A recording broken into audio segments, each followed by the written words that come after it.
Welcome back guys to this channel. In this video, I will show you how to stop ads on Facebook. So on your home page, just go to your upper right corner on your profile icon and then go to settings and privacy. Under that, you can go to settings and then scroll down until you see ads preferences, and then you will see here your most recently seen ads, and then just hide that so you can see more of the ads you can hide. And then go to ad settings, scroll down, and you will see this categories, and then turn off all of these so that the ads won't detect your account or won't suggest any ads from these categories. And then go back and go then to ads shown.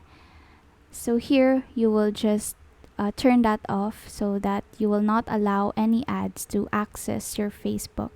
So that's it. That's how you stop ads from your Facebook account. Thank you so much for watching. Please do like and subscribe.